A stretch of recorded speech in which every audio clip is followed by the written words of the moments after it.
sobre todo platicar un poquito cuál es el nivel de enseñanza en el que estamos trabajando. Ok, muy bien. Bueno, yo soy Luis Felipe Luna Torres, trabajo en el sector educativo, media superior para SACITEM desde hace ya buen rato. Y bueno, aunque mi área no son las matemáticas, es un área que siempre me ha gustado y que quiero aprender un poquito más. Muchísimas gracias, maestro Luis Felipe. Gracias, muy amable. Ale Moreno, bienvenido, muy buenos días.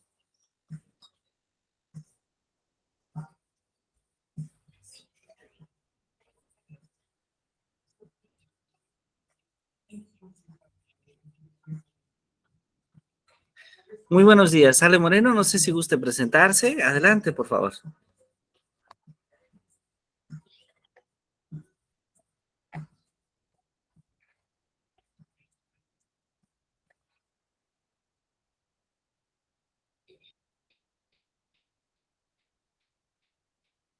Tal vez no logro escucharnos. Muy bien. Isaí Raya, adelante, por favor, si gusta presentarse.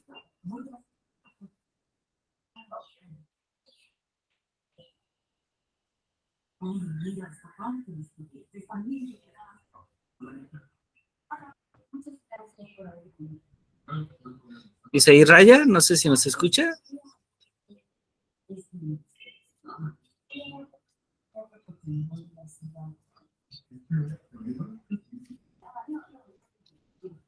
O usted, Jesús Reyes, si gusta, adelante, por favor. Claro que sí, doctor. Buenos días. Un gusto Muy buenos poder días. darme esta oportunidad de estar aquí compartiendo, ¿verdad? Pues actualmente soy alumno de la Escuela Normal de las Huastecas y para mí la enseñanza de las matemáticas me lleva a aprender más sobre el aprendizaje en sí, sobre los alumnos, cómo desarrollarlo de manera didáctica y cómo seguir aprendiendo más sobre las matemáticas. Pues espero que sea de mucho aprendizaje, que así lo va a ser, y gracias por el espacio que me ha permitido.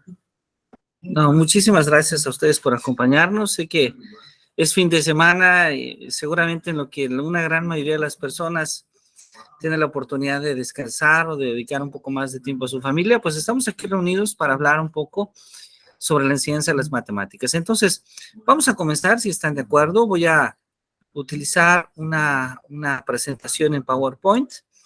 Voy a agradecer mucho si en unos momentos me pueden confirmar si esta presentación ya se ve. Denme nada más unos segundos, por favor.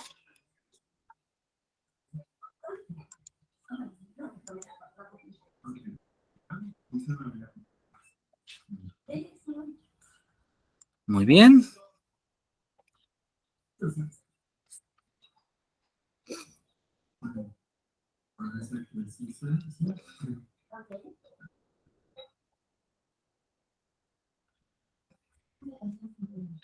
¿Podrían confirmarme si se puede observar? Disculpen. Sí, doctor. Perfecto, excelente. Puede ver bien. Muy bien, perfecto. Pues bueno, vamos a hablar entonces sobre la enseñanza de las matemáticas, particularmente en la educación básica, y justamente quería de inicio poderles escuchar para poder conocer cuál es el nivel en el que ustedes están colaborando y de esa manera poner ciertos énfasis en esos niveles educativos, ¿no? Esta idea de poder hablar un poco sobre la enseñanza de las matemáticas tiene como principal interés el poder difundir algunas metodologías más o menos recientes que tenemos sobre la enseñanza de las matemáticas y que creemos que en gran medida pueden ser de utilidad cuando nos dedicamos a la labor docente, cuando en nuestra práctica docente podemos enriquecerla con algunas ideas nuevas que podamos finalmente llevar al salón de clase. Bueno, entonces vamos a comenzar tal vez desde una noción muy básica, desde esa noción que podría ser del interés de aquellos profesores que imparten en la educación preescolar, que imparten la educación primaria, y que tiene que ver con una noción fundamental que los niños van adquiriendo desde las edades tempranas hasta, ¿por qué no decirlo?, las edades adultas, porque aun cuando Jean Piaget particularmente en sus estudios sobre el desarrollo cognitivo sitúa que esta noción de números se va adquiriendo entre la educación preescolar, entre la educación primaria, en realidad podemos observar cómo en muchas ocasiones los estudiantes de secundaria, inclusive los estudiantes de educación media superior y superior, presentan dificultades para llevar a cabo la comprensión de este concepto, que es uno de los conceptos fundamentales en el aprendizaje de las matemáticas. Y me he permitido hablar desde dos enfoques que son muy ampliamente conocidos. Por un lado, el enfoque de Jean Piaget. Este enfoque de Jean Piaget, espérate un momento.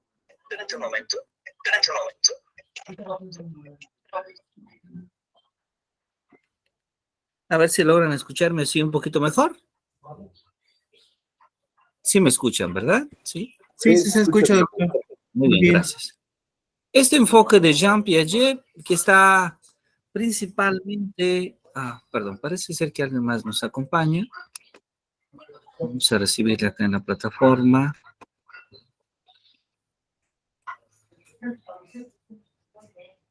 Me pareció que alguien había...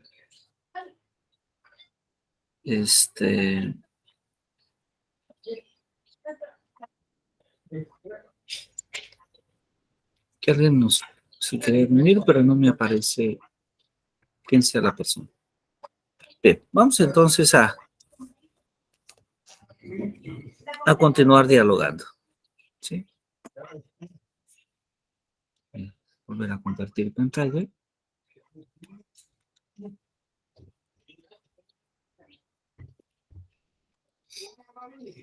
Bien. Ahí está, entonces. Ya se puede ver nuevamente, ¿verdad? Sí. Sí. Muy bien, entonces, como comentaba, Jean Piaget va a realizar una serie de estudios a mediados del siglo pasado, donde va a explorar la adquisición y el desarrollo de lo que él llama la estructura cognitiva de varios conceptos de matemáticas. Particularmente, Piaget va a estudiar cómo se construye esta noción de número. Y esta noción de número va a ser sumamente importante, porque aunque Piaget en cierta medida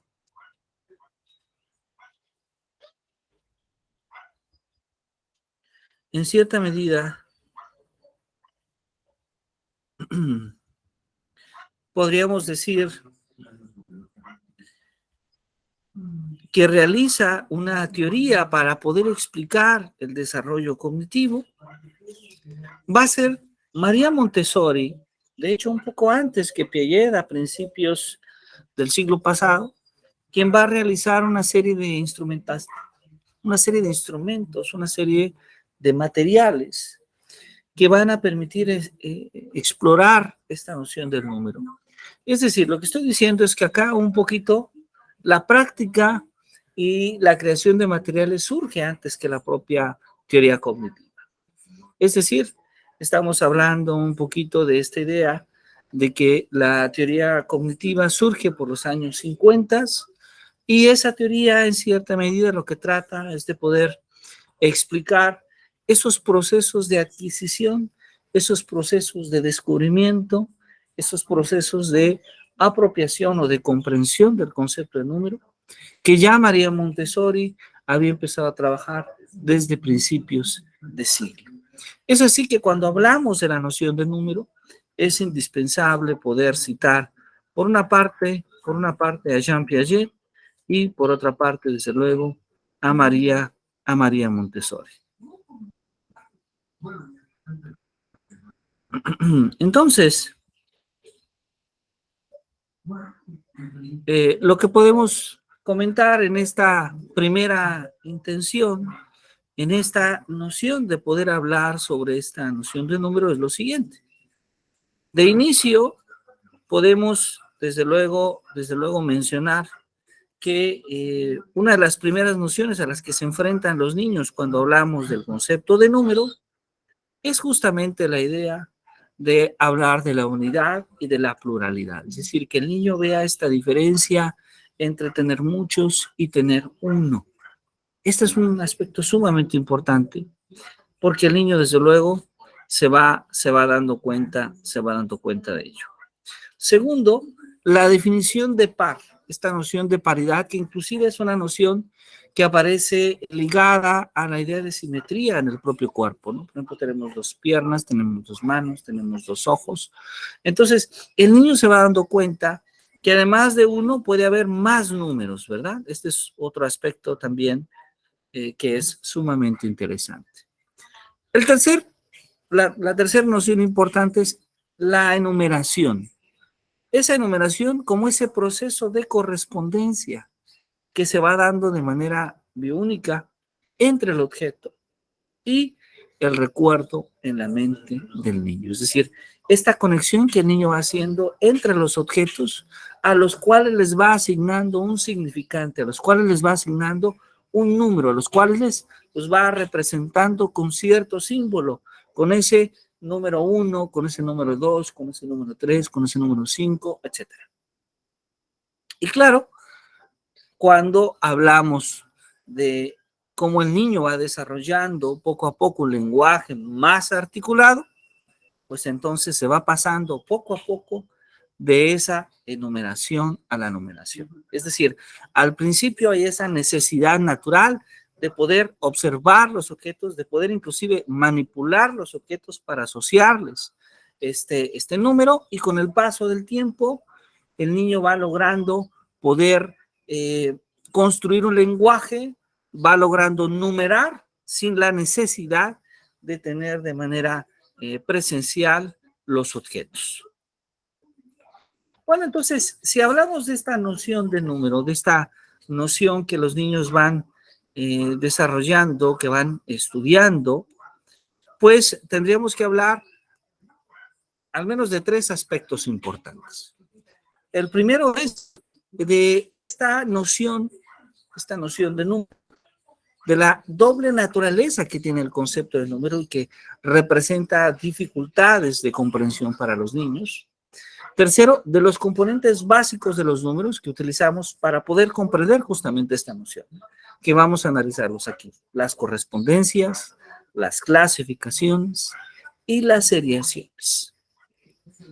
Bueno, lo primero que habrá que mencionar es que cuando hablamos del niño y de cómo el niño va construyendo su conocimiento, de cómo las niñas van construyendo su conocimiento, pues entonces podríamos decir que la construcción del conocimiento se da por la experiencia sensorial que experimenta el niño con el ambiente a través de la acción y del razonamiento. Es decir, la construcción del conocimiento, observemos, te va dando a través de aquello que ya nos decía Aristóteles y que después nos confirmó Jean Piaget, que es la importancia de las representaciones mentales, de esas representaciones mentales que en cierta medida le dan significado, le dan sentido a las experiencias que tienen los niños con su relación al medio ambiente y que son, en este caso, representadas por la acción y por el razonamiento. Piaget nos dice entonces que el niño experimenta varios tipos de conocimiento: el conocimiento físico natural, el conocimiento matemático, particularmente, que surge de que el niño se da cuenta, de que analiza, de que compara, de que genera relaciones comparativas entre los objetos que observa o que manipula. Entonces el número lo podemos entender como esa propiedad de los conjuntos de los objetos, de la misma forma, muy parecido a la idea de cómo es el color, ¿sí? El número entonces que va desarrollando esta noción de número se va adquiriendo en el niño a través de dos procesos abstractivos. El primero es la abstracción del color, esa abstracción empírica, que llamamos también, y que se da cuando el niño se centra en una propiedad de un objeto ignorando a todas las demás. Cuando le pedimos que tome, por ejemplo, en un conjunto de fichas, las fichas rojas o las fichas azules. Cuando le pedimos en un conjunto de figuras geométricas que tome aquellos que sean polígonos regulares. Cuando le pedimos que tome aquellos números que son pares, o aquellos números que son impares, o aquellos números que son múltiplos de 5. Entonces el niño va adquiriendo este proceso de abstracción del número. Y después va identificando, en un segundo momento va desarrollando una abstracción reflexiva. Esa abstracción reflexiva que surge de la relación entre los objetos. Piaget nos dice entonces que el número se aprende por las abstracciones reflexivas al construir el niño sus relaciones. Así es como finalmente se va aprendiendo esta noción de número. El número entonces lo podemos ver también como una síntesis entre dos tipos de relaciones. Una relación, por un lado, de orden, porque en efecto, el niño va aprendiendo que hay unos números mayores que otros, ¿sí? El 1 es menor que el 2 es menor que el 3 es menor que el 4 es menor que el 5, etc. Pero también una relación de inclusión jerárquica, que como conjuntos podríamos decir, el conjunto del 2 contiene al conjunto del 1, el conjunto del 3 contiene al conjunto del 2, el conjunto del 4 contiene al conjunto del 1, del 2, del 3, del 4, etc. Para Irma Fuenlabrada, una autora mexicana, especialista y conocedora sobre los procesos de enseñanza en las matemáticas, la noción del número se puede entender como esa capacidad que tiene el niño para poder clasificar, para poder ordenar los objetos de su entorno. Y en un tercer momento, el número tiene esa doble naturaleza, ya que por una parte es un cardinal, pero también por otra parte es un ordinal. Ahí está. Ahora, esta definición de número se basa en tres elementos fundamentales. La primera, como ya habíamos comentado, es la correspondencia. Esta correspondencia que tiene que ver en cómo el niño va haciendo comparaciones entre los objetos y va construyendo una correspondencia.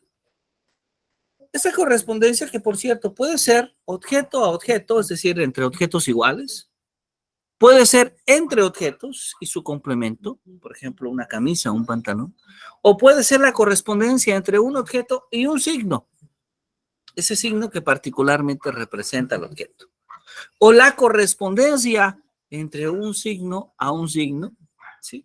De tal manera que ese nos permita asociar la idea del nombre del objeto y la representación simbólica del mismo. La correspondencia, entonces, la vamos a entender como esa capacidad que tiene el niño para poder establecer relaciones de igualdad, de equivalencia entre los objetos con los que interactúa. Ahora, un segundo elemento importante que habíamos mencionado, además de la correspondencia, es la clasificación. Porque a través de la clasificación es que el niño puede agrupar los objetos con base a sus propiedades o con base a la clasificación que hay en ellos. La clasificación entonces se va dando en varios momentos. Por un lado tenemos la clasificación que se va dando formando figuras, que comúnmente le llamamos clasificación figural, que consiste esencialmente en que el niño vaya observando, vaya identificando las características de los objetos con los que juega, con los que interactúa, a los que manipula. Y en un segundo momento tenemos la clasificación que se da en base a un determinado criterio, que puede ser la forma, que puede ser el color, que puede ser el tamaño, que puede ser la textura, y que llamamos comúnmente la clasificación intuitiva, Para pasar a un tercer tipo de clasificación, que es la clasificación de grupo o de subgrupos, de esta clasificación intuitiva, de esa clasificación lógica, donde no solamente observamos la clasificación, no solamente hacemos la clasificación tomando un criterio, sino que observamos más relaciones, inclusive relaciones no intuitivas, relaciones más abstractas, entre los objetos que utiliza el niño, con los que el niño juega. Así podemos observar un tercer elemento sumamente relevante y que además conecta a los elementos anteriores: la seriación, la clasificación y el orden. ¿Por qué?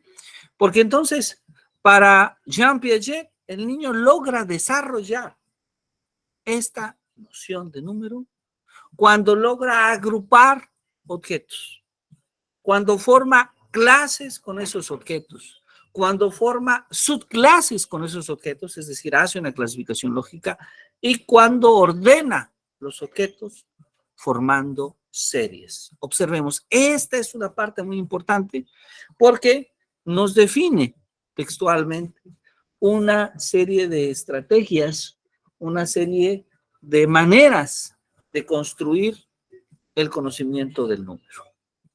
Es decir, el niño puede realizar actividades donde agrupe objetos, donde forme clases, donde clasifique, lógicamente, y donde ordene objetos, formando series.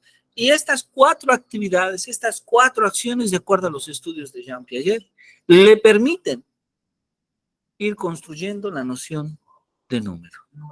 Ahora, un aspecto también interesante es que estas series que va formando el niño, estas acciones que el niño va realizando y sobre las cuales se va adquiriendo esta noción del número, no solamente nos hablan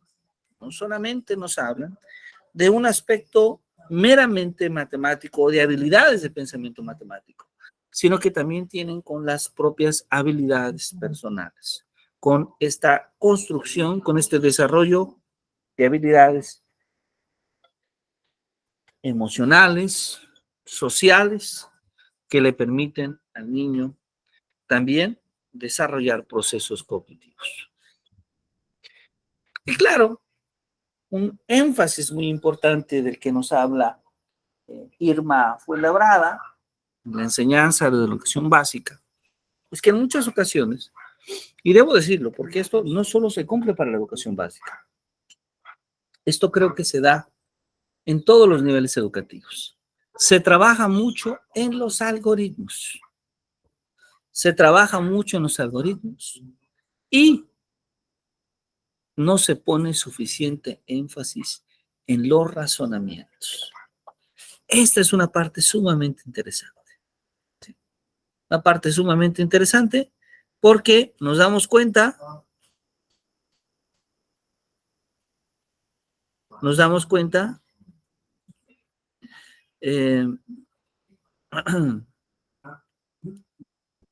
que ponemos mucho énfasis en los ejercicios, ponemos demasiado énfasis, tal vez. Creo que ponemos demasiado énfasis en actividades repetitivas, en desarrollar habilidades algorítmicas. Pero no ponemos una suficiente atención a los procesos propios de razonamiento. Creo que esta es una parte sumamente interesante. Es decir, a veces se privilegia mucho más el resultado que el proceso. Y en este sentido, Jean Piaget, Irma Fuenlabrada también va a poner este énfasis.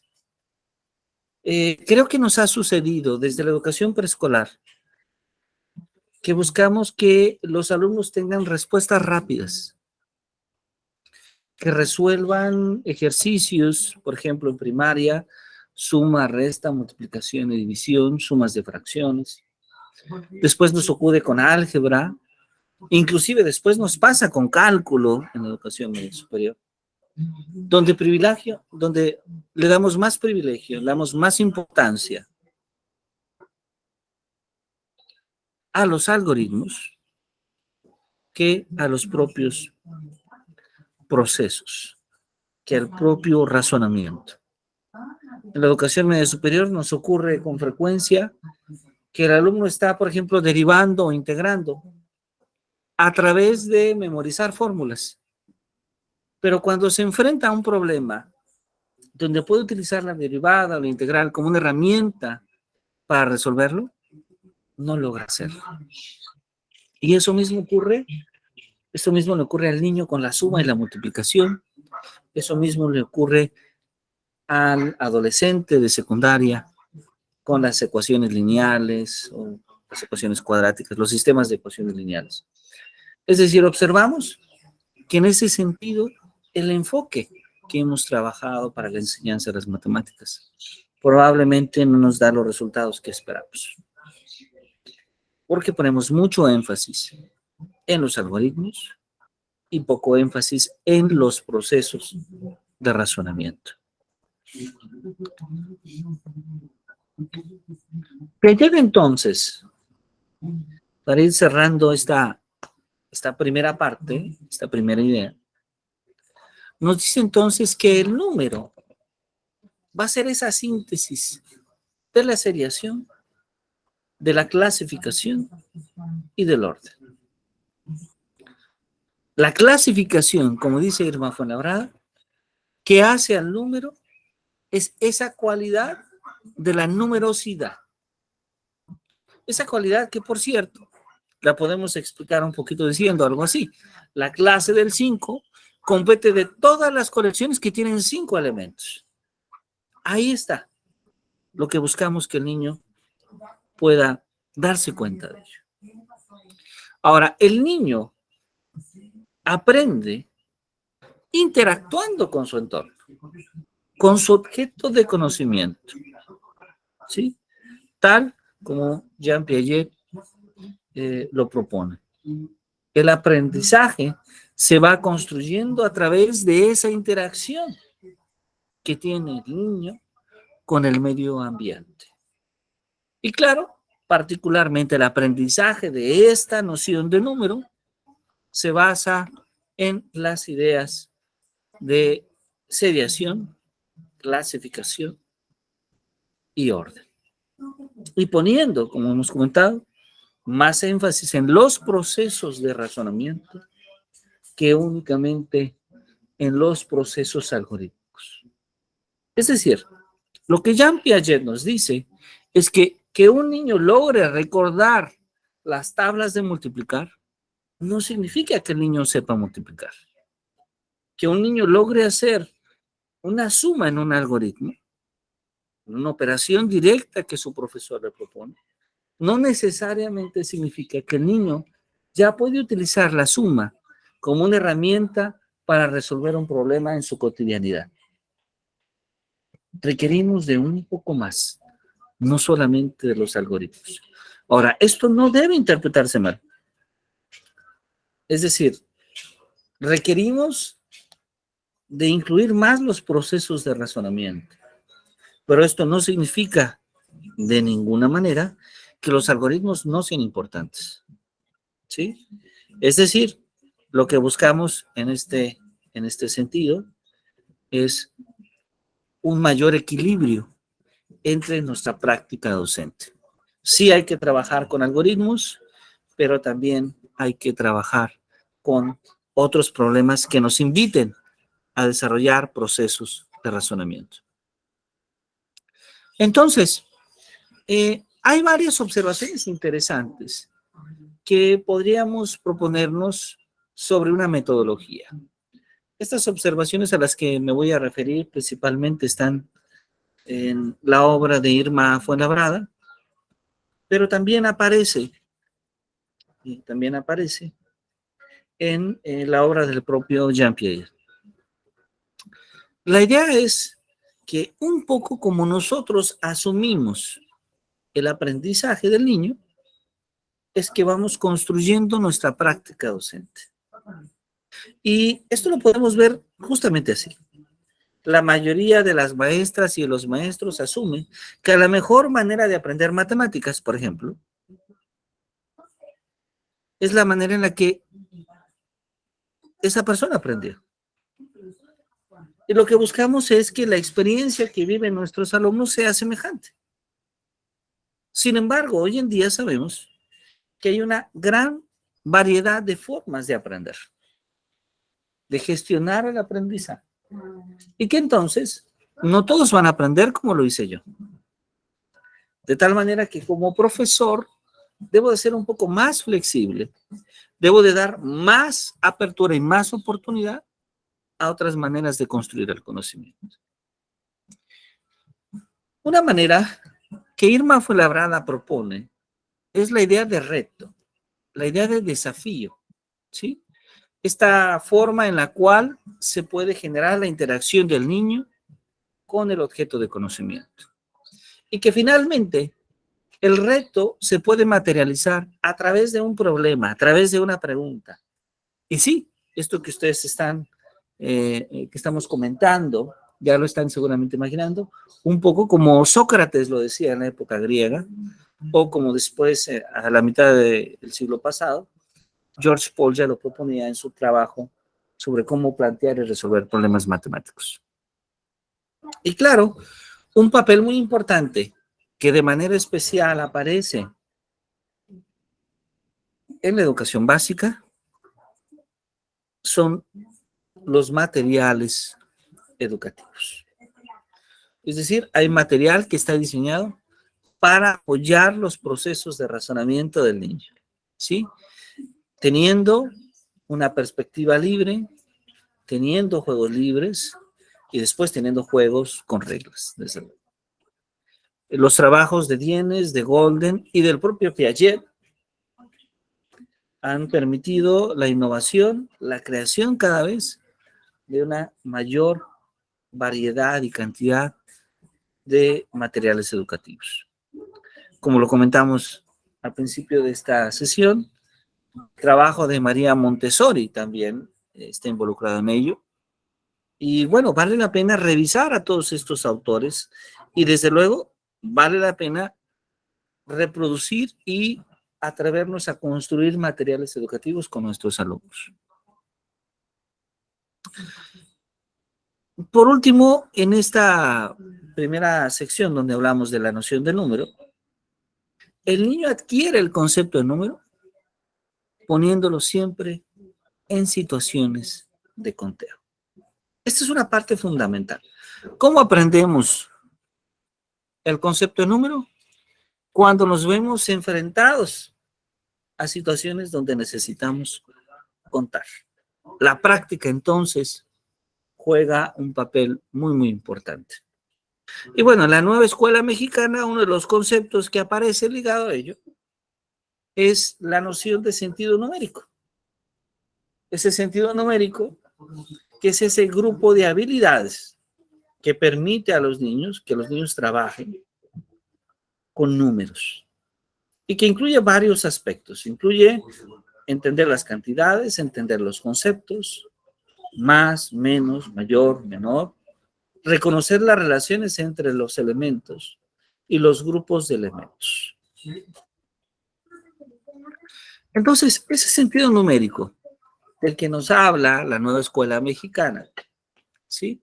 Por un lado es un conjunto de conocimientos, de intuiciones, de habilidades que una persona desarrolla acerca de los números. Pero por otro lado, podríamos decir que nos permite hacer juicios matemáticos, desarrollar estrategias numéricas propias. Nos permite emplear los números con cierta flexibilidad para resolver problemas matemáticos. Y además, cada persona desarrolla su propia red conceptual, formada a partir de la comprensión que tiene de los números. Uceda, una autora latinoamericana, muy conocida también por desarrollar diferentes materiales, sobre el desarrollo del sentido numérico, nos dice que en la educación básica tendríamos que poner énfasis en 5 aspectos en los que podemos utilizar la noción de número. Por una parte, como una secuencia verbal, pero también nos son útiles para etiquetar, para contar, para medir, para ordenar.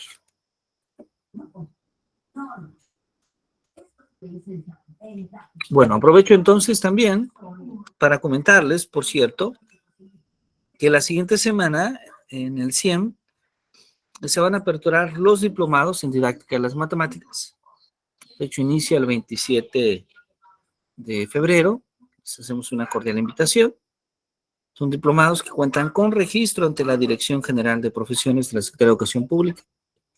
Pero también hay otros diplomados que empiezan, de Pedagogía y Aprendizaje, Educación Especial e Inclusión y de Neuroeducación. Entonces, pues, bueno, les hacemos una cordial invitación para que conozcan un poco algunos de los diplomados que en el CIEM se realizan. Ahora, hemos hablado hasta aquí de esta noción de número.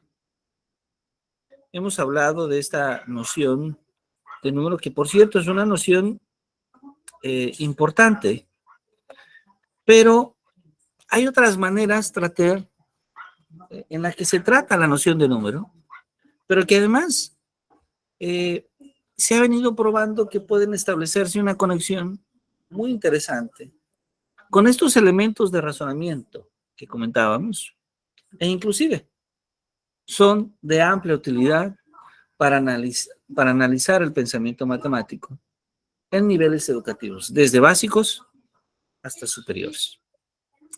Y la nueva escuela mexicana propone un método que surge en Asia, particularmente surge en Singapur, y que de hecho ha adoptado este nombre, el método Singapur.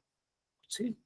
Este método Singapur, que se enfoca en desarrollar habilidades matemáticas, habilidades de pensamiento y de resolución de problemas matemáticos.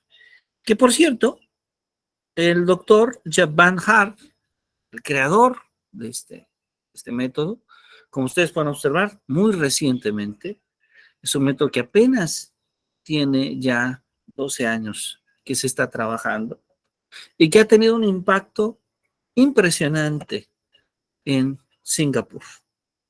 Sí, Singapur hace tan solo unas cuantas décadas era un país con retrasos económicos y educativos importantes, y en los últimos años se ha mantenido al frente de los índices más altos, por una parte, de condiciones económicas, condiciones de vida para sus ciudadanos, y por otra parte, de condiciones educativas, es decir, de índices de aprendizaje ampliamente competitivos en el aprendizaje de las matemáticas.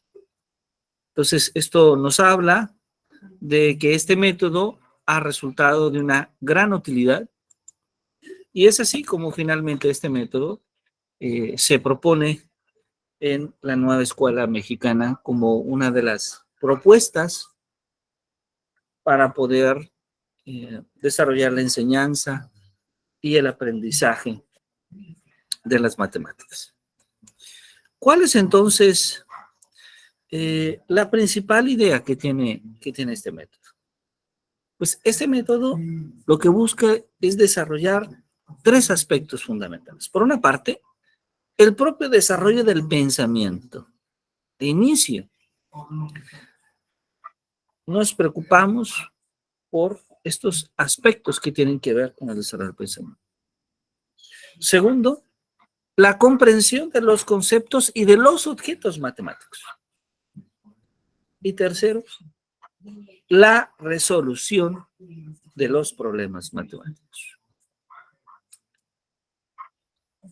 ¿Cuáles son entonces algunas de las habilidades que se van adquiriendo, que se pueden adquirir a través del desarrollo de este método? Pues por una parte, podemos hablar de que en este método Singapur se busca desarrollar la visualización de los conceptos y de los objetos matemáticos, la comprensión de conceptos básicos del razonamiento lógico-matemático, la búsqueda de patrones y generalización, pero también el aprender nuevos conceptos a través de la resolución de problemas, el desarrollo de habilidades matemáticas por medio de la resolución de problemas. Y entonces aprendemos a visualizar, a representar, a modelar, a resolver problemas, a conjeturar. Muy bien. Entonces, esta resolución de problemas matemáticos nos permite desarrollar conceptos numéricos, algebraicos, geométricos, estadísticos, probabilísticos, analíticos, procesos de razonamiento, de comunicación y conexión, habilidades de pensamiento y métodos de investigación, aplicaciones y modelamiento, pero también habilidades de cálculo numérico, manejo algebraico, visualización espacial, análisis de datos, medición, uso de herramientas matemáticas o estimaciones. Actitudes como la convicción, el interés, la apreciación, la confianza, la perseverancia. Y también la metacognición, ¿sí? Ese monitoreo de los pensamientos propios, de las reflexiones propias que hacemos de nuestra persona, de nuestras acciones, pero también sobre lo que aprendemos, lo cual nos permite una autorregulación del aprendizaje. Pero no solo ello, también nos permite desarrollar, por ejemplo, algo que hoy en día llamamos las habilidades de pensamiento literal. Esas habilidades de pensamiento literal que consisten en poder tener esa información a través de los sentidos y el ser más conscientes de la conciencia, de la estimulación sensorial. Percibir, observar, discriminar, nombrar, identificar esos detalles, recordar esos detalles, ordenar, son ejemplos de acciones que podemos desarrollar cuando somos más conscientes de nuestra estimulación sensorial. Entonces, al aprender matemáticas, también desarrollamos habilidades de pensamiento literal. Pero no solo de pensamiento literal, sino también habilidades de pensamiento inferencial. ¿Sí? Estas habilidades que consisten un poco en la idea de poder emplear información, bien sea de manera implícita o explícita, para aplicarla, para procesarla, con el fin de poderla explorar a nuevas situaciones o contextos. Ahí, por ejemplo, el alumno va desarrollando habilidades como la clasificación, que habíamos mencionado al principio, la comparación, la explicación, el poder determinar o predecir, el poder analizar.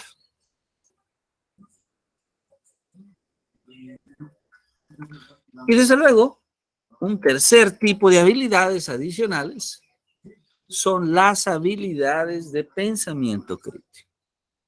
Estas habilidades que consisten en poder utilizar los saberes, en emplear el razonamiento para poder llegar a una solución de un problema, para poder justificar su uso en determinados contextos. Ya aparece la idea de poder argumentar, de poder justificar, de poder probar, de poder verificar, de poder resolver, ¿sí?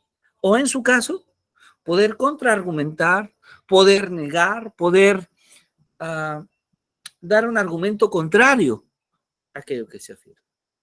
Es decir, poder desarrollar un análisis y una crítica sobre el problema o la situación que se enfrenta. Estas son las habilidades de pensamiento crítico. Y debo decir que estas habilidades, como las habilidades anteriores, tanto las inferenciales como también las habilidades literales, son útiles no solamente para el desarrollo del pensamiento matemático, sino que son útiles para la vida diaria. Y claro, esto se puede llevar a cabo a través del desarrollo de una progresión de habilidades que tiene que ver con este enfoque que estamos mostrando en esta, donde tenemos, por un lado, esta conexión que se da entre lo concreto, entre lo gráfico y lo simbólico. Lo concreto son esos materiales que el niño puede tocar, que el niño puede manipular, como lo decía María Montessori. Lo gráfico son esas imágenes y lo simbólico que ya está representado de manera escrita o en forma de número, de manera simbólica. Esta conexión es muy importante, porque como lo diría Raymond Duval, estamos dando diferentes opciones para la adquisición del aprendizaje del concepto. Entonces podremos pensar un ejercicio bastante simple. Tomás está enfermo. Para recuperarse debe tomar 2 tabletas de un remedio cada 6 horas. Las primeras tabletas se las tomó a las 6 de la mañana. ¿A qué hora deberá tomarse las siguientes? Ahí está un problema para el segundo año. ¿Quién levanta la mano? ¿Quién participa y nos dice la respuesta a este problema? Y claro, nos dice por qué es la respuesta.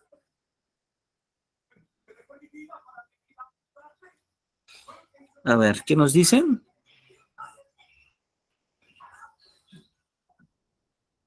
¿Qué nos pueden comentar?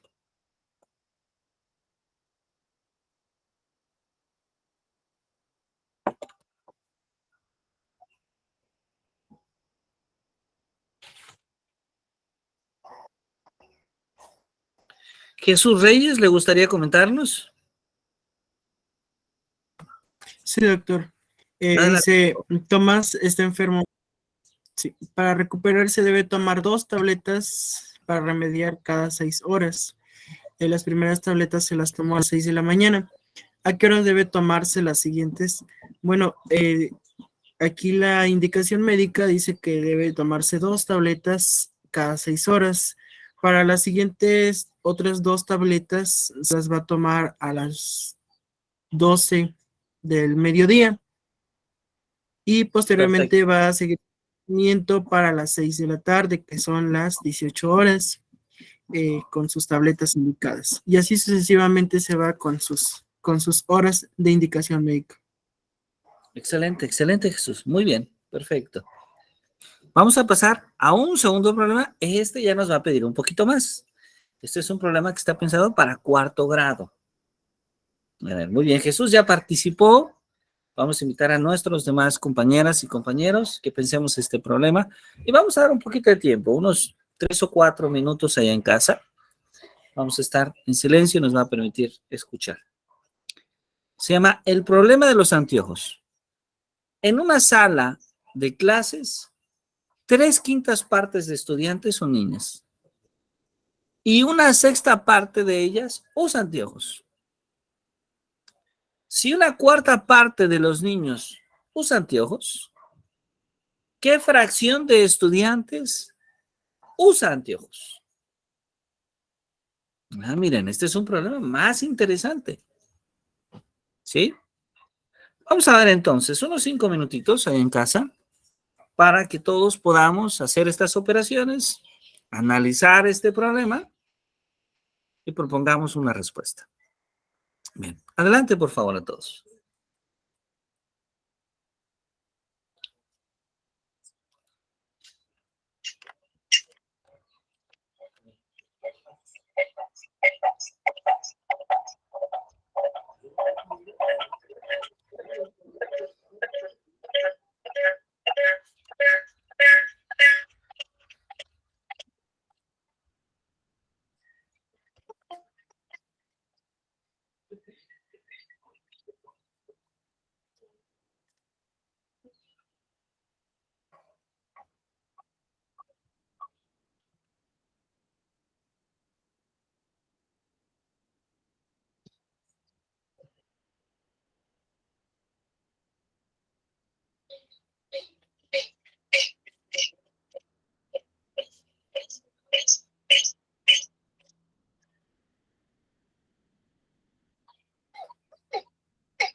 Muy bien, ¿cómo vamos?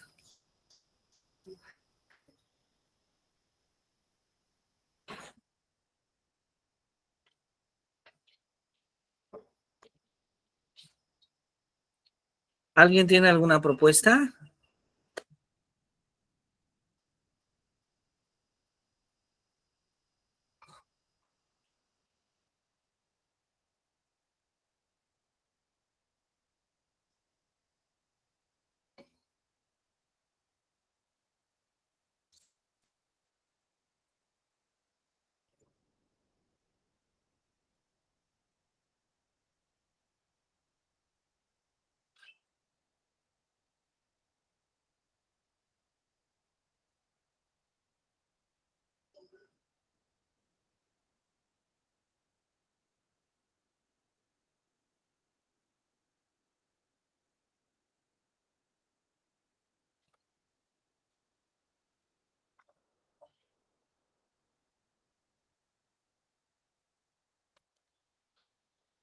¿Alguna idea de cómo resolverlo? Lo estoy intentando, Doc, en un ratito. Ah, Espera. perfecto, están en tiempo, perfecto, muy bien, bien. Damos un poquito más de tiempo. Vamos a pensarlo, recordemos el problema es, en una sala de clases, 3/5 partes de estudiantes son niñas, y 1/6 de ellas usa anteojos. Si 1/4 de los niños usa anteojos, ¿qué fracción de estudiantes usa anteojos?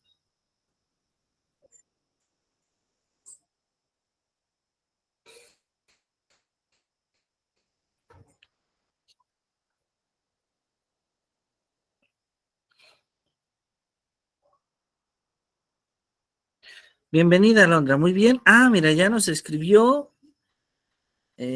Adriana Gabriela Telles, nos dice que es 5/12. Ah, mira, interesante. A ver, vamos a esperar a que nuestros demás colegas terminen este ejercicio para que nos platiquen, nos platiquen, por favor, cuál es la solución a la que llegan.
Muy bien.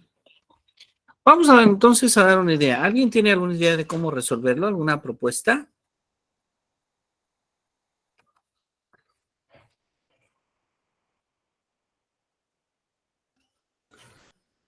Bueno, no sé si esté viendo, pero a mí me salió 2 décimos. 2 décimos. Ah, mire, le salió diferente que a la profesora Gabriela. A ver, a usted le salió 2 décimos Ajá. y a la profesora Adriana Gabriela le salió 5/12. Interesante, interesante. Bueno, si me permiten más que dar una solución, me gustaría dar una idea de cómo se resuelve y ustedes pueden hacer desde luego las operaciones allí en casa y verificar este resultado. ¿Cuál es la idea un poquito? Tenemos, perfecto, tenemos algo más. A ver, tenemos a Luis Felipe que nos comenta que tomando en cuenta que el grupo sea de 30, la cantidad de niños que usan anteojos, creo yo, serían 8. Claro, el profesor Luis Felipe está considerando una premisa adicional, ¿verdad? Que es asumiendo que el grupo es de 30. Muy bien, muy bien. Perfecto. Entonces, ¿cuál es una idea para resolver este problema sin tomar otra suposición? Fíjense, en la sala de clases, 3/5 de estudiantes son niñas. ¿Cuántas partes son niños entonces? 2/5. 3/5 son niñas. Si 3/5 son niñas, pues entonces 2/5 son niños. Entonces, ¿cuántas niñas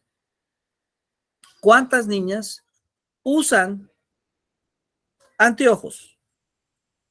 Pues debe de ser 3/5 por 1/6. Repito, 3/5 por 1/6 representa, esa multiplicación de fracciones representa el número de niñas que usan anteojos. Ahora, por otro lado, sabemos que una cuarta parte de los niños también usan anteojos. Pero entonces sabemos que el número de niños es 2/5. Entonces, el número de niños que usan anteojos es 2/5 por 1/4. 2/5 por 1/4. Y entonces, finalmente, el número de estudiantes que usan anteojos, pues sería el número de niñas que usan anteojos, más el número de niños que usan anteojos. Esto sería 3/5 por 1/6, más 2/5 por 1/4. Entonces, al resolver esas dos multiplicaciones y después sumar esas dos fracciones que nos quedan, obtenemos la fracción que representa el número de estudiantes que usa anteojos. Ahí está el resultado. ¿Sí? ¿Alguien podría hacerlo allá en casa? Damos un minuto más para si alguien desea hacerlo, con mucho gusto.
Es decir, si nosotros hacemos estas operaciones,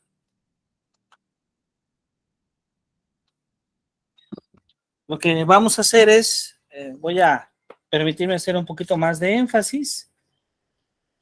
Tenemos 3/5 partes de estudiantes niñas y 1/6 de ellas usa anteojos.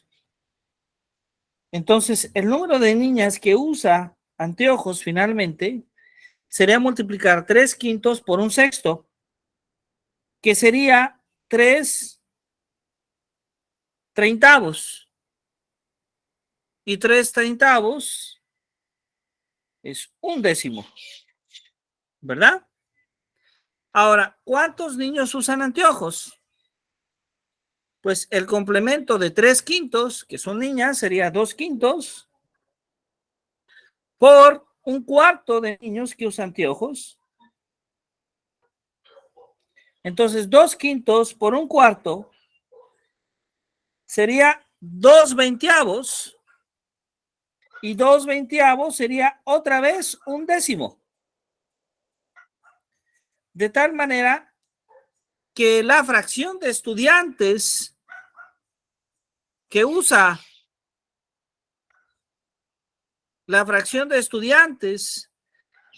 anteojos es 2/10. Es 2/10.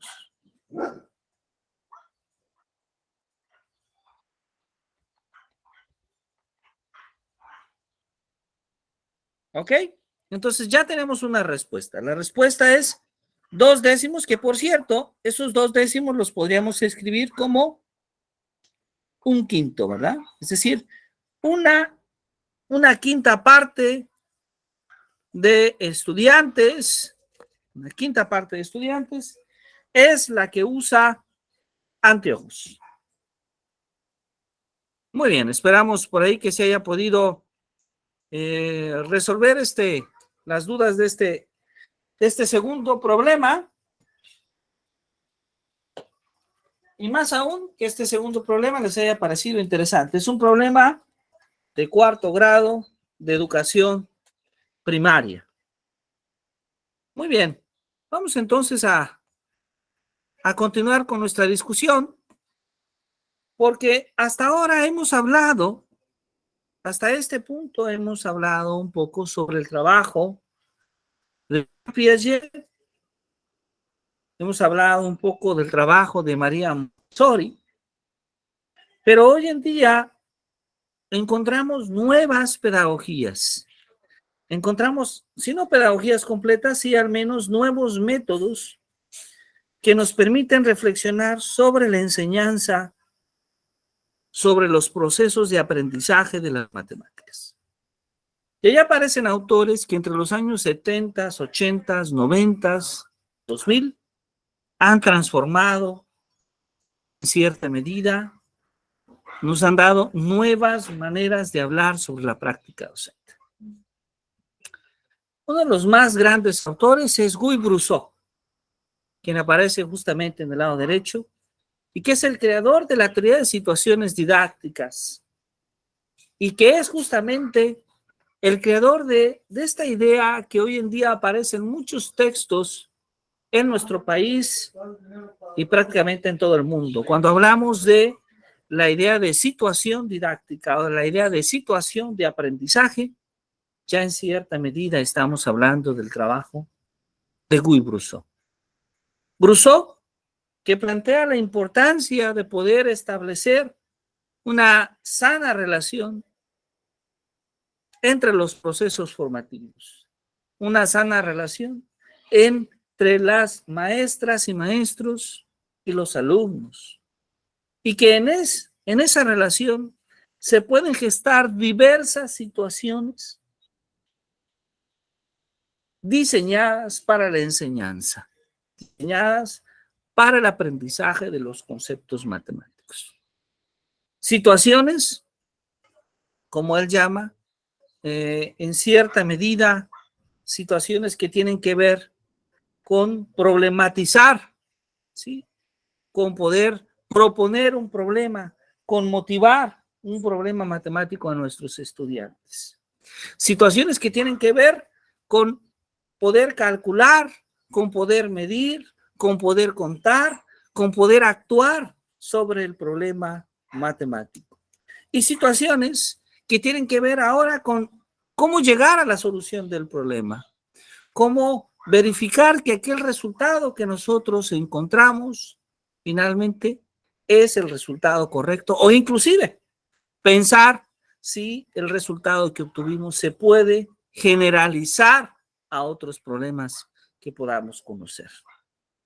Guy Brousseau entonces sienta las bases en cierta medida para desarrollar una nueva pedagogía de las matemáticas.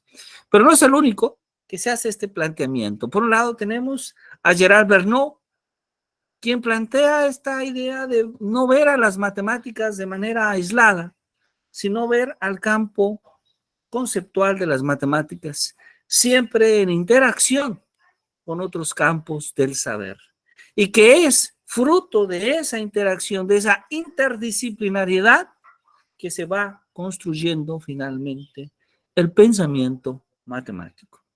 Las metodologías, de hecho, la nueva escuela mexicana utiliza el término campo formativo, que proviene del término campo conceptual.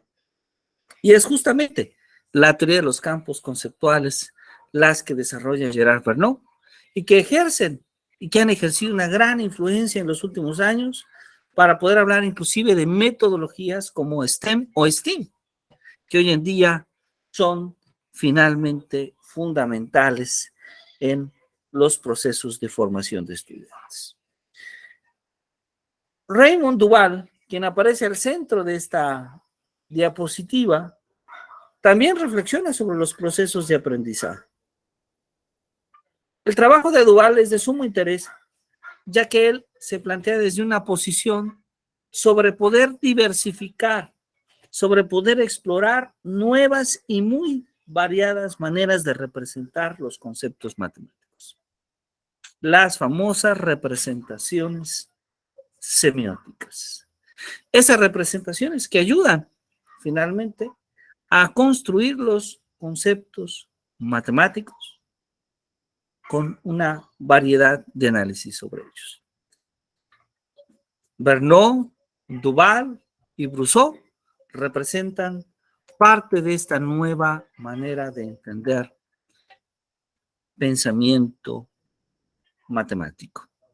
Y también, desde luego, tenemos a Nicolás Balachev, a Horst Beyer, a Batanero, Godino, a Font, que son escritores que de manera constante han estado cuestionándose sobre nuevas maneras de acercar el pensamiento matemático a los estudiantes. Desde la noción de prueba o de demostración de Nicolás Balachev hasta la idea de la propia historia de la conceptografía, la propia historia que vive el ser humano para construir el conocimiento matemático, la génesis del propio conocimiento, cómo este se hace, cómo se construye, que puede influir desde luego desde un punto de vista cognitivo, pero también emocional. Esa es la propuesta de Horst Beyer. Hasta enfoques basados primordialmente en el uso de herramientas inclusive computacionales para divulgar, para difundir y para construir conocimiento matemático, como lo hizo Humberto Cárdenas en México, o como lo ha hecho Stephen Wolfram o Carl Wieman en el mundo. Stephen Wolfram, conocido por desarrollar matemática, y Wolfram Alpha, una plataforma extraordinaria de cálculo y de análisis en diferentes campos de la matemática, pero que también ahí permite desarrollar una reflexión propia por parte de los alumnos sobre los conceptos matemáticos. Carl Wieman, por su lado, el creador de PET, este conjunto de simulaciones que nos permiten comprender los conceptos matemáticos desde una perspectiva práctica utilizando la computadora.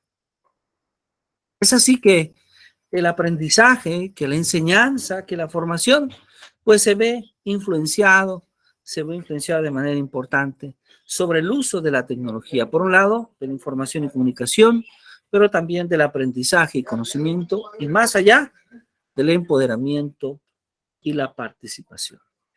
Ahora, estas no son, desde luego, las únicas ideas que podemos tener sobre la enseñanza de las matemáticas, porque al mismo tiempo que hablamos sobre la enseñanza de las matemáticas, también tenemos que pensar en la persona, también tenemos que pensar en el ser humano que se está formando.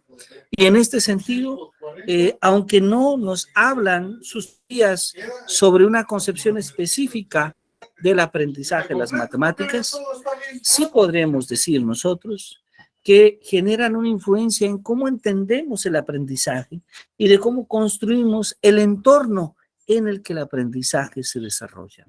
Los trabajos en la teoría de inteligencias múltiples de Howard Gardner son fundamentales para poder comprender la variedad, la diversidad de situaciones de aprendizaje que podemos crear en el salón de clases, considerando las diversas maneras de entender, de comprender y de aprender de nuestros alumnos. Y desde luego los trabajos en inteligencia emocional de Daniel Goleman, de Richard Davidson, tienen que ver especialmente en la manera en la cual nosotros asumimos la inteligencia emocional y cómo esta inteligencia emocional también repercute de manera importante en la construcción de todo tipo de conocimiento, en la construcción de todo tipo de habilidades cognitivas, pero muy en especial también en las habilidades de pensamiento matemático. Y claro, de las matemáticas también tendríamos que hablar de el aprendizaje de las ciencias. porque hay una interacción sumamente importante en cómo asumimos la construcción del pensamiento científico. De hecho, si recordamos para la nueva escuela mexicana, el pensamiento matemático está englobado en un campo formativo que la SEP ha denominado saberes y pensamiento científico, y donde se busca esa interacción, esta interdisciplinaridad, más aún esta transdisciplinariedad del conocimiento científico, donde una parte, una piedra angular es el pensamiento matemático, bajo la perspectiva de Maturana, bajo la perspectiva de Roger Penrose, inclusive bajo la perspectiva de ver a la matemática como un determinado tipo de lenguaje que es construido en una sociedad y que es manipulado, utilizado y comprendido por la sociedad misma, como lo propone Leon Tilley.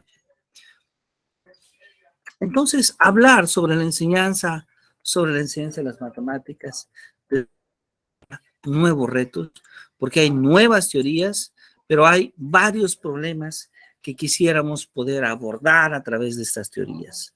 Y me gustaría concluir esta sesión el día de hoy dejando un mensaje sobre una nueva forma de ver el aprendizaje de las matemáticas.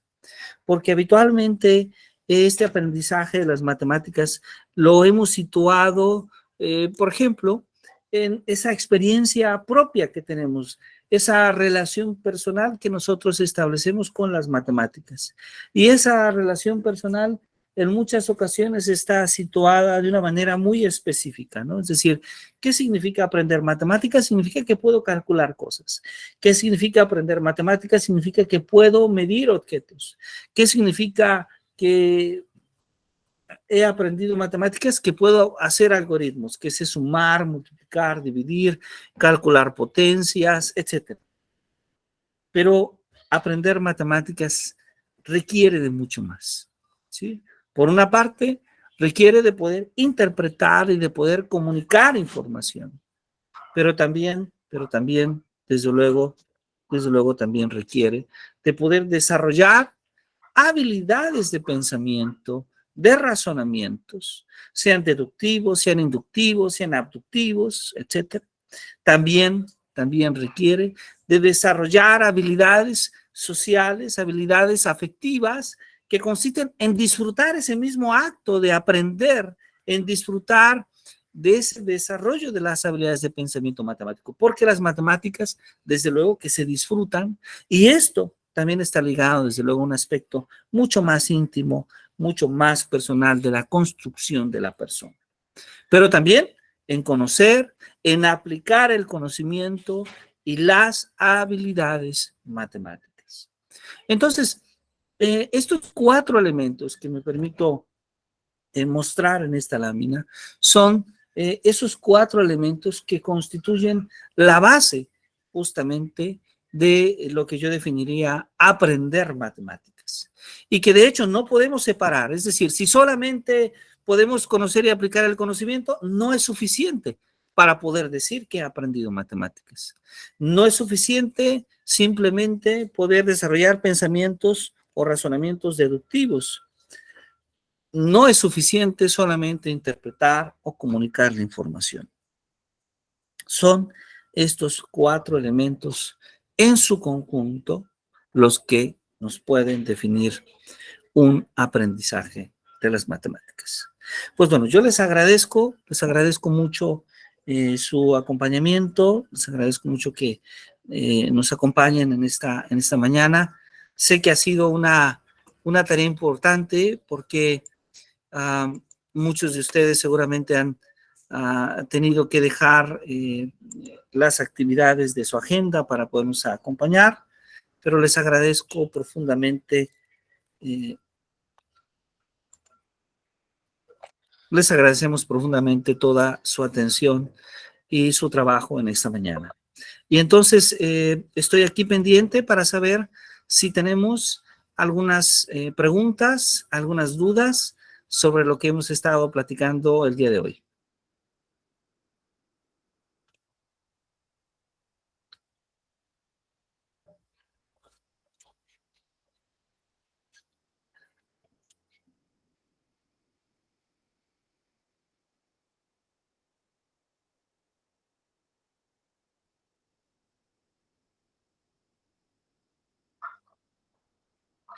Bueno, pues yo les agradezco entonces todas sus atenciones. Deseo que Buenos días. sigan pasando un extraordinario fin de semana. Y nada más les pediría, si son tan generosos, de escribir en el chat su nombre completo para la elaboración de las constancias de estas actividades. ¿Sí? Entonces, voy a pedirles, si son tan amables, escribir en el chat su nombre completo para la elaboración de las constancias. Maestra Mayra Lorena, a sus órdenes para servirle. Hola, buenos días, doctor. Pues muchas gracias por esta eh, sesión que nos ha brindado y bueno, creo que nos llevamos más conocimiento sobre todo de las matemáticas y bueno, también quiero hacer un énfasis de que varios chicos que están en la sala son de octavo semestre de la Normal de las Huastecas y pues han decidido estar también en esta sesión, dado que su tema de titulación y de investigación pues tiene que ver con el proceso de las matemáticas. Entonces, agradezco mucho esta invitación y pues bueno, enhorabuena. Excelente día. Muchísimas gracias. Gracias, le agradezco mucho. Creo que tenemos una pregunta de Luis Felipe Luna. Nos dice, ¿de qué manera se hace más efectivo el razonamiento en los niños? ¿Cuál método? Es una muy, muy buena pregunta, porque hay varias propuestas. Una propuesta, por ejemplo, la da la propia Irma Fuenlabrada cuando habla de la resolución de problemas. La resolución de problemas, que por cierto, Irma Fuenlabrada desarrolló una serie de materiales que ella llamó desafíos matemáticos. No sé si ustedes recuerdan de hace varios años atrás. Y esta noción de desafío matemático fue su propuesta. Es decir, ella hacía mucho énfasis en la resolución de problemas como un método para apoyar la formación de habilidades matemáticas.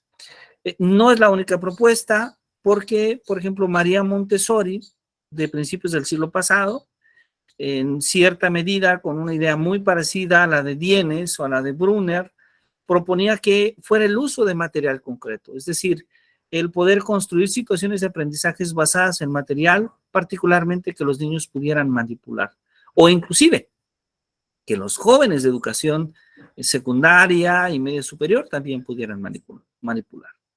Por otro lado, otra metodología muy interesante es STEM. Esta metodología que unifica, hoy no les he platicado de ella, pero unifica ideas que tienen que ver con el uso de la tecnología, la ingeniería, las matemáticas, la ciencia, para abordar problemas reales, contextuales, delimitados en el contexto de los estudiantes. Es decir, es poder abordar una problemática, pero desde todos los aristas posibles, incluidos aquellos que tienen que ver con las ciencias sociales. Y desde luego, esto cumple con una idea de transversalidad y transdisciplinaridad que propone la nueva escuela mexicana. Sin embargo, no es la única, estas tres propuestas que he mencionado no son las únicas, porque hay muchas más propuestas como el propio trabajo de Polya, la teoría de resolución de problemas matemáticos, la teoría de representaciones semióticas de Raymond Duval, que ha extendido en México Fernando Hitt y Ricardo Cantoral, que nos hablan justamente sobre el impacto que tiene en el aprendizaje el poder variar las representaciones de los conceptos matemáticos en nuestras clases. Bueno, pues todas estas teorías contribuyen de alguna manera a construir métodos y finalmente a poder llevar a nuestra práctica docente propuestas que incluyan no solamente elementos que directamente tienen que ver con el uso de algoritmos matemáticos, sino que tienen que ver mucho más con los propios procesos de razonamiento. Bueno, maestro Luis Felipe, espero haber contestado su pregunta. No sé si alguien más tenga alguna otra pregunta y nuevamente les invito a escribir su nombre completo en el chat para la elaboración de las constancias. Les invitamos desde luego a que nos acompañen el siguiente sábado, 4 de marzo. Vamos a estar hablando de una sesión un poco más extensa que hoy sobre las pedagogías críticas y decoloniales en la nueva escuela mexicana. Y como ya lo había hecho, también les invitamos a nuestros diplomados en el CIEM, que comienzan la siguiente semana, en Pedagogía y Aprendizaje, en Didáctica de las Matemáticas, en Educación Especial e Inclusión y en Neuroeducación. Así que, pues, muchísimas gracias. No sé si alguien tenga alguna pregunta más. Doctor, Sí, adelante, Jesús, por favor. hablaba sobre los algoritmos, perdón.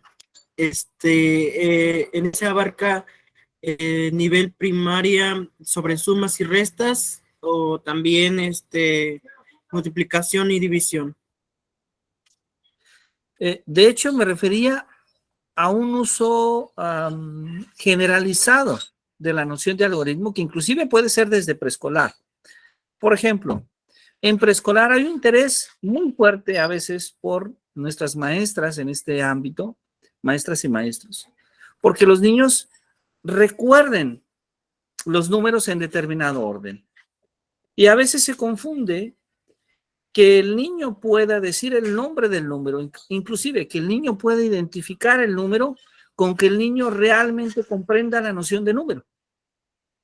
Digamos que algo así ocurre cuando nosotros estamos en la educación primaria y le pedimos al alumno que haga una serie de sumas en cantidad, una serie de multiplicaciones o divisiones, y nos damos cuenta que el niño o la niña ya logra, por ejemplo, conocer las tablas de multiplicar. Pero conocer las tablas de multiplicar no significa que ya sepa multiplicar. Inclusive, haciendo un algoritmo de una multiplicación tampoco significa que ya sepa multiplicar, porque nos damos cuenta que ha aprendido a multiplicar cuando finalmente enfrenta a un problema de su cotidianidad y logra utilizar esa herramienta matemática para resolver el problema. Y ahí, en este último punto al que hago referencia, la mayoría de las veces no lo logramos con suficiencia. Así que la idea de Irma Fuenlabrada es no necesariamente quitar el uso del algoritmo. El uso del algoritmo es bueno, es útil, pero no es suficiente. Se requiere que una vez que el niño logra superar estos problemas algorítmicos, pasar entonces a problemas de razonamiento. Bueno, espero haber podido contestar, Jesús. Sí, doctor, gracias. Con lo de los diplomados, ¿podemos ingresar nosotros? Adelante. Yo que estoy en sexto semestre, aún en la escuela normal, no sé si pueda yo ingresar también a los diplomados o necesita algún documento. Con su memorándum de calificaciones es suficiente para que pueda ingresar. Ese es el documento, digamos, en este caso de último grado de estudios. Con eso puede acceder. O sea que tiene que ser el de prueba. No, sería